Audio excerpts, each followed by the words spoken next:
Hello students, welcome to Shiny Maths. 8ஆம் வகுப்பு எடுத்துக்காட்டு 1.3 பார்க்கலாம்.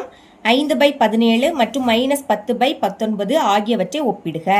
இதை ரெண்டே ஒப்பிடணும். அதாவது இது ரெண்டுல எது பெரிய எண்ணுன்னு கண்டுபிடிக்கணும். சரிங்களா? இங்க என்னது இருக்கு? 5/17.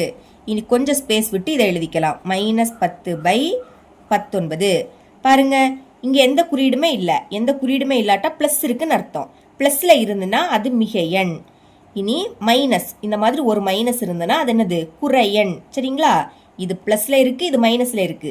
இந்த மாதிரி இருக்கும்போது பிளஸ் குறியீடுல இருக்கிறது தான் பெரிய எண். இதை விடைக்கும் இதுதான் என்னது? பெரிய எண். அப்போ சென்டர்ல இப்படி போட்டுக்கணும். அதாவது பெரிய எண் எந்த சைடு இருக்கோ அந்த சைடை பார்த்து இந்த மாதிரி வாய் திறந்திருக்கணும். சரிங்களா? இப்படி எழுதிக்கோங்க. ஒவ்வொரு மிகை எண்ணும் குறை எண்ணை விட பெரியது. அதாவது பிளஸ் குறியீடுல இருக்கக்கூடியது மிக எண், மைனஸ் குறியீடுல இருக்கக்கூடியது குறை எண். இப்படி இருக்கும்போது குறை எண்ணை விடைக்கும் மிக எண்ணு தான் என்னது? பெருசு. சரிங்களா?